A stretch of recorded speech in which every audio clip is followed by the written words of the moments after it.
प्रवक्ता शिराज मेहदी साहब हमारे साथ जुड़े। शिराज मेहदी साहब, 16 दिसंबर को जो घिनौनी वारदात हुई थी दिल्ली में, उसके बाद पूरा देश एक तरह से सड़कों पर उतर आया था। गुस्सा था लोगों में और दुख था लोगों को, और बड़ी बड़ी बातें सरकार की तरफ से की गई थी। सबसे पहले तो आप ये बताइए कि हम एक तो हादसों से क्या सबक लिया है, यहाँ उस हादसे से हमने सबक लिया, शायद नहीं लिया, और फिर क्यों इतनी लाचार, इतनी बेबस नजर आती है सरकार या फिर पुलिस की हम बात करें तो?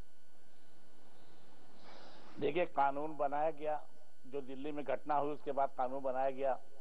श्रीमती सोनिया गांधी, मनमोहन सिंह जी, सब लोग लगे, पूरा विपक्ष लगा, एक सख्त कानून बनाया गया, उस पर काफी तोड़ मरोड़ भी किया गया।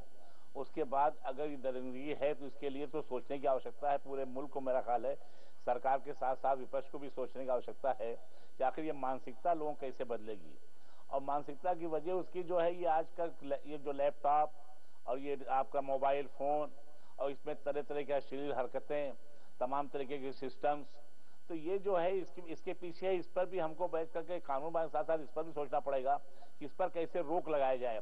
तो दोबारा जो घटना हुई है, घटना की उम्मीद किसी को नहीं थी, और पहली घटना के बाद इतना सख्त कानून बनाया गया, लोग डर गए होंगे, दहशत में होंगे, लेकिन इस तरीके से। लेकिन देखिए, जैसा कि मनोज की पत्नी खड़ी हो गई है कि अगर उसने ऐसा किया तो उसे फांसी सजा मिलनी चाहिए, ये एक बड़ी बात उसने कही है, और ये बहादुर महिला है। और इसी तरीके से अगर सबने अपने घर इसे करने वालों को निगलेक्ट किया और उनके खिलाफ आरोप किया और कहा फांसी सजा होनी चाहिए, तो मेरा ख्याल शायद लोग दहलें। सुधांशु मित्तल साहब, हम राजनीति की बात आज बिल्कुल ना करें, क्योंकि मसला ऐसा है। जो बात शिराज मेहदी साहब कह रहे हैं, कि आप उससे इत्तेफाक रखते हैं कि पक्ष और विपक्ष दोनों को मिलकर बैठना चाहिए, और सख्त से सख्त कानून बनने की बात तो खैर हो ही रही थी, लेकिन इसे कैसे रोका जाए, इस तरह की घिनौनी वारदातों को, उस पर विचार होना चाहिए। क्या आप इत्तेफाक रखते हैं इनकी बात से? मैं जो है इस बात से पूर्णतः सहमत हूं। जी बोलिए। मैं पूर्णतः इस बात से सहमत हूं कि कुछ विषयों पे राजनीति नहीं होनी चाहिए। सिराज साहब, आप पहले बोले, फिर मैं बोलूंगा। मतलब नहीं है, ये राजनीति अपनी जगह। शिराज साहब, जरा हम सुन ले सुधांशु मित्तल साहब को अब। जी बोलिए। पहले तो मैं ईश्वर का शुक्रिया अदा करना चाहता हूं कि बच्ची जो है अब सही सलामत है। फिर एक हादसे में अगर एक निर्दोष की मौत होती तो ये देश के लिए एक बहुत बड़ा आहत का विषय होता। तो भगवान का वाकई बहुत मेहरबानी है इस विषय पे। दूसरी बात है कि बिल्कुल राजनीति नहीं होनी चाहिए, ये बड़ा गंभीर विषय है। इसीलिए सिराज साहब, जब इन विषयों पे बात करी जाए तो सोनिया गांधी और मनमोहन सिंह के नाम से चालू ना करा जाए, ताकि फिर उसमें वही राजनीति बू आती है। तीसरा प्रश्न ये है, देखिए, आज एक आतंक का माहौल बना हुआ है, लोगों में असुरक्षा की भावनाएं हैं, चाहे रेप का विषय हो, चाहे आतंकी हमलों का विषय हो, इस सारे विषय को बहुत गंभीरता से लेना चाहिए। और देखिए, एक गुनाह हुआ वो तो एक चीज है, उस गुनाह को किस तरह डील करा गया, ये बहुत एक गंभीर विषय है। 2000 रुपए लेके तुम चुप हो जाओ, बच्ची के परिजनों को के साथ बदसलूकी करी जाए, जो लोग इस विषय में अपनी आवाज उठा रहे हैं उनके साथ हाथापाई की जाए, तो ये जो मानसिकता हो गई है, गुनाह और गुनाह होने के बाद उसके साथ कैसे आचरण करना चाहिए, इस सारे विषय को बड़ा गंभीरता से लेना चाहिए। मेरा कहना है, अभी क्या है, दो स्वरों में बात हो रही है, केंद्र सरकार और राज्य सरकार दोनों ही कांग्रेस की हैं। पब्लिक में राज्य सरकार जो है बयान देती है सेंट्रल गवर्नमेंट के खिलाफ कि भाई एक्शन हो, ये दोहरा चरित्र ना दिखाया जाए, ये पब्लिक बयानबाजी करी जाए, बैठ के उसको सॉल्यूशन निकालिए ना।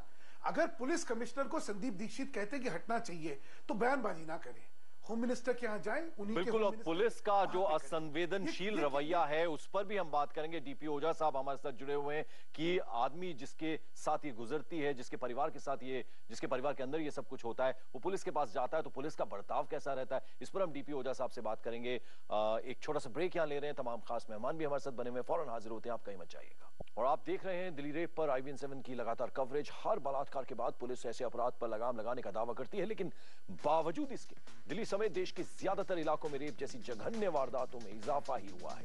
Asian centre for human rights के आंकड़ों ने इस सवाल को और अहम बना दिया है।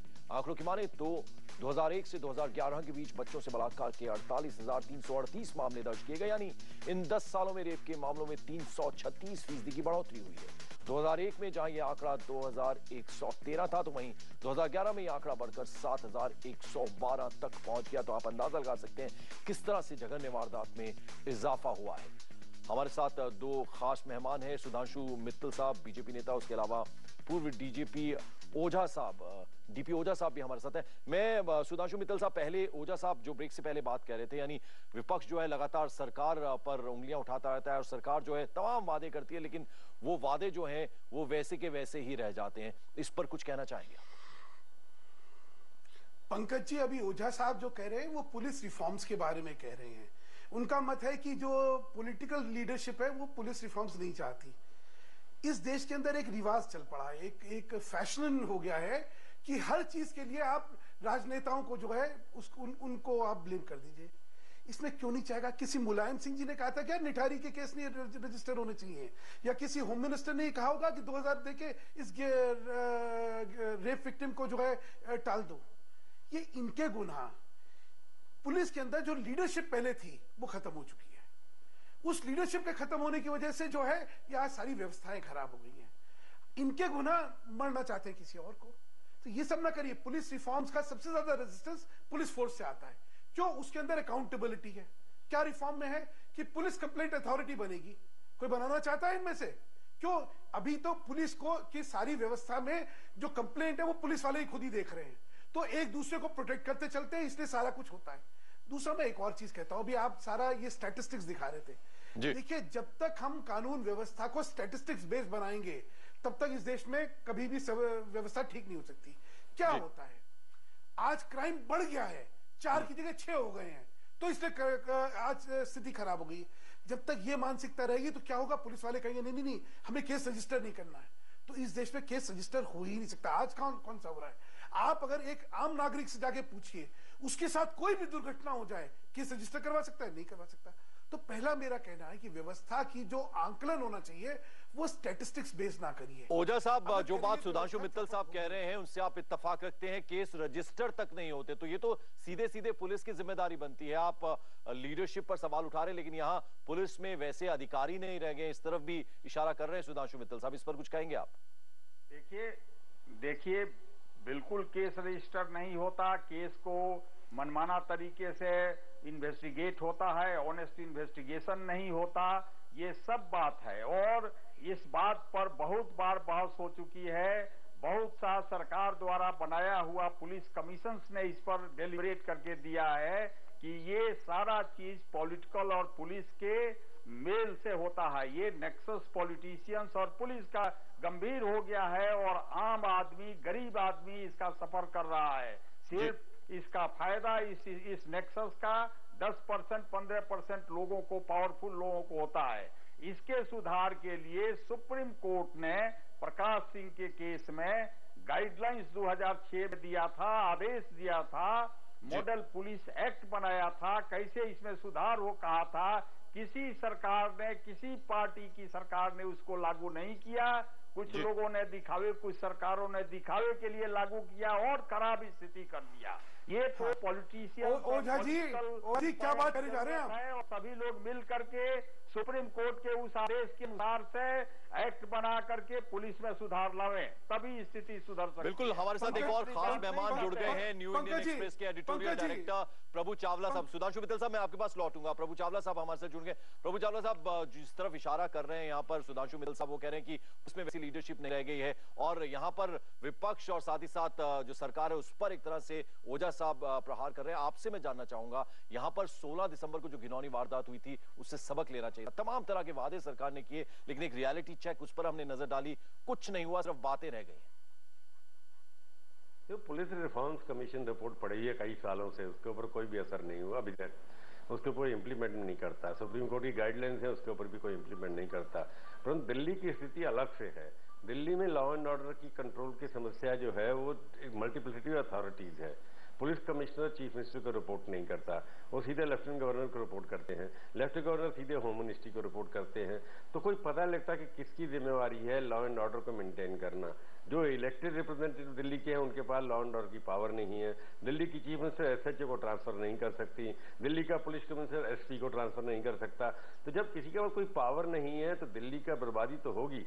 और सबसे ज्यादा वीआईपी यहाँ रहते हैं और वीआईपी के लिए सुरक्षा जरूरी है। तो पुलिस कमिश्नर को रोज यही फोन आते रहते हैं कि किस वीआईपी को देखना है, किसके पीछे जाना है, क्या करना है। ये रेप केसेस अभी रजिस्टर्ड ज्यादा हुए, क्योंकि हमने संडे में कल स्टोरी की थी कि पिछले 3 महीने के अंदर 400 के करीब केस रजिस्टर हुए हैं। इसलिए हुए हैं कि इस पुलिस कमिश्नर ने एक आदेश दिया था कि रजिस्टर करिए सब रेप केसेस के, पहले होते नहीं थे। परंतु सवाल है कि एक्शन नहीं होता।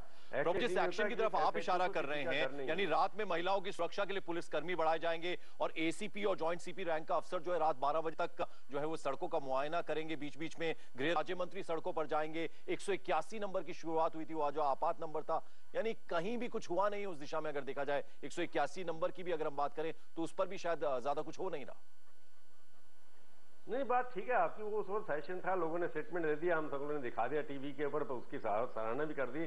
मैं ये पूछना चाहूंगा एमएसओ उसके बाद कितनी बार सड़कों पे गए, कितने ज्वाइंट कमिश्नर ने कहां पर जाकर लोगों को विजिट किया।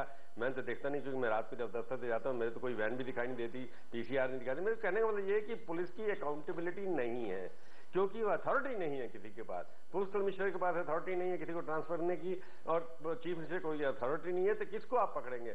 शिंदे साहब को सीधा पकड़े। शिंदे साहब होम सेक्रेटरी के थ्रू काम करते हैं, होम सेक्रेटरी इनविजिबल है।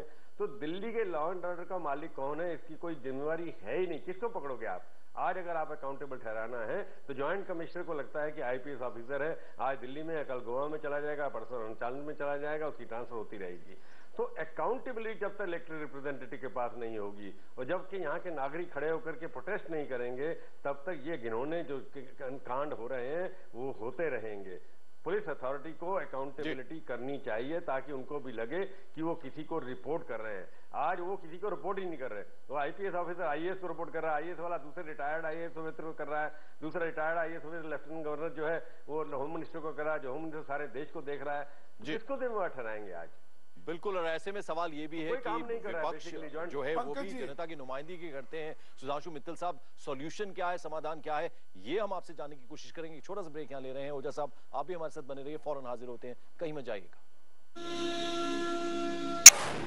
और इस मुद्दे पर बात करने के लिए हमारे साथ दिल्ली से जुड़ रहे हैं बीजेपी नेता सुधांशु मित्तल साहब, साथ ही लखनऊ से कांग्रेस नेता सिराज मेहदी साहब हमारे साथ हैं, पटना से बिहार के पूर्व डीजीपी डीपी ओझा साहब हैं। लेकिन आज से, जैसा कि आपको मालूम है, संसद का सत्र, बजट सत्र शुरू होने वाला है और इस पर बात करने के लिए हमारे साथ विक्रांत यादव हैं। विक्रांत, आज जब सदन की शुरुआत होगी तो जबरदस्त हंगामे की उम्मीद की जा सकती है। जिस तरह से 5 साल की बच्ची के साथ जो कुछ हुआ है उसके बाद जबरदस्त गुस्सा है लोगों में, लेकिन साथ ही अब बीजेपी ने भी ऐलान किया कि आज हंगामा हो सकता है।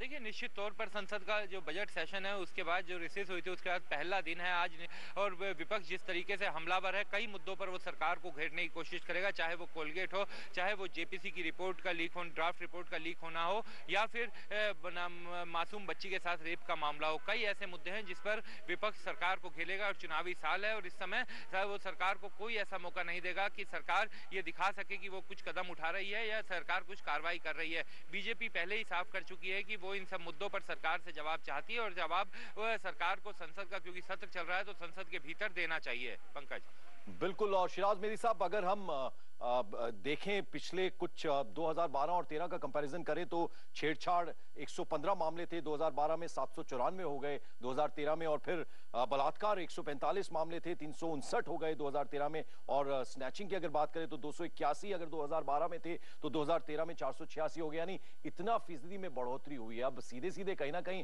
राज्य सरकार, पुलिस और केंद्र सरकार की जिम्मेदारी बनती है। देखिए, बिल्कुल जिम्मेदारी बनती है, लेकिन जैसा कि अभी हमारे पूर्व डीजीपी ने कहा बिहार के कि इसमें सोच की जरूरत है, पुलिस में परिवर्तन लाने की आवश्यकता है। और आज पहला दिन सत्र का शुरू हो रहा है पार्लियामेंट के, तो हम लोग चाहते हैं कि आज पार्लियामेंट में सभी दल के लोग सरकार सहित इस बात को तय करें कि जो कानून बना था वो नाकाफी है या क्यों नहीं लोग डर रहे हैं उस कानून से, क्यों मानसिकता नहीं बदल पा रही है। और पुलिस की जाहिर बात है, पुलिस की मानसिकता बहुत बदलने की आवश्यकता है, उस पर भी बहस होनी चाहिए। हंगामे से नहीं काम चलेगा, बल्कि इस पर बहस करें कि पुलिस की मानसिकता कैसे बदलेगी। आखिर जो पुलिस के उच्च अधिकारी, अभी तक छोटे अधिकारी करते थे, सिपाही दरोगा, अब पुलिस के उच्च अधिकारी भी कहीं थप्पड़ मार रहे हैं, कहीं बातें गलत कह रहे हैं, किसी को रेप हो जा रहा कह रहे हैं, आपने देखा है। तो इस तरह की जो घटनाएं घटने जो उच्च अधिकारी कर रहे हैं, इसमें मानसिकता क्या है? मित्तल साहब कुछ कहना चाहेंगे इस पर? हमने कहा कि लोग अपने आदमी को सेट करना चाहते हैं, हर जगह अपने बुलडॉग टाइप के लोग सेट करना चाहते हैं, काबिलियत नहीं देखी जा रही है। तो काबिलियत नहीं देखी जा रही है, दिल्ली में भी अगर हो रहा लगातार, पंकज जी डीजीपी क्यों नहीं हटाए जा रहे हैं? बिल्कुल मित्तल साहब, आप कुछ कहना चाह रहे हैं इस पर? शिराज मेदी साहब, एक बार मित्तल साहब को सुन ले जरा। पंकज जी, हो क्या रहा है कि इसमें तीन पक्ष है। देखिए, एक तो पक्ष है राजनीतिक पक्ष, एक है प्रशासनिक पक्ष, और एक पक्ष है मनोवैज्ञानिक पक्ष। पहले मैं राजनीतिक पक्ष पे आता हूं। दिल्ली की मुख्यमंत्री कहती हैं कि केंद्र की क्योंकि जिम्मेदारी है इसलिए वो लाचार है। मेरे सामने 12 मार्च का बयान शिंदे जी का है, जिस बयान में वो कहते कि दिल्ली की मुख्यमंत्री ने एक बार भी हमसे ये निवेदन नहीं करा है कि पुलिस को राज्य सरकार के नीचे लाना चाहिए, और अगर वो निवेदन करेंगे तो हम लोग इस पर गंभीरता से विचार करेंगे। रोज बयान देना, कभी शीला दीक्षित दे रही हैं, कभी संदीप दीक्षित दे रहे हैं, ये बयानबाजी से अपना जो उनका उत्तरदायित्व है उसको किसी और के कंधे पे डालना, ये जो मानसिकता, जब तक हम नहीं लड़ेंगे तब तक दिल्ली के अंदर जो आतंकी माहौल है, जो अविश्वास का माहौल है, जो भय का इस समय वो है, वो तब तक चलता रहेगा। दूसरा पॉइंट प्रशासन का उठाया, प्रशासनिक है। जी जी जी, मैंने कहा प्रशासनिक में सबसे बड़ी बात समझिए, आप इतनी देर से क्या दिखा रहे हैं कि वायदे किए जा रहे हैं, प्रशासनिक वायदे, कि भाई यहां पे इस तरह की पेट्रोलिंग हो जाएगी, ये फला अधिकारी जो है रात को चक्कर लगाएगा, हम ये करेंगे, हम वो करेंगे। आप जानते हैं सिर्फ 8% महिलाएं हैं दिल्ली पुलिस के अंदर। ये बात हुई थी कि दिल्ली पुलिस को महिलाओं के विषय में और संवेदनशील बनाने की जरूरत है, और उसके लिए हम लोग फिर एक रिक्रूटमेंट ड्राइव करेंगे। कुछ नहीं हुआ। हर पहलू पे लीजिए जिसमें आश्वासन दिए गए, कुछ नहीं हो रहा है। तो मेरा कहना है कि राजनीतिक परिप्रेक्ष्य में आप सिर्फ दूसरे के जिम्मे कंधे पे बंदूक चला दीजिए, अपना कुछ नहीं करना। बिल्कुल ओझा साहब, सेंसिटिविटी का सवाल जो यहाँ पर उठा रहे हैं सुधांशु मित्तल साहब, उससे कितना इत्तेफाक रखते हैं आप कि महिला पुलिसकर्मियों की कितनी कमी है दिल्ली पुलिस में, और फिर ऐसे में जो डर होता है किसी भी आदमी के अंदर पुलिस का सामना करने का, यानी डर से ही वो नहीं जाते, यदि जाते हैं तो FIR तक दर्ज नहीं होती। देखिए, बिल्कुल सही बात है, लेकिन सिर्फ दिल्ली ही भारत नहीं है, दिल्ली में भी महिलाओं की कमी है, और सारे देश की पुलिस में महिलाओं की बिल्कुल उपस्थिति नदारत के बराबर है।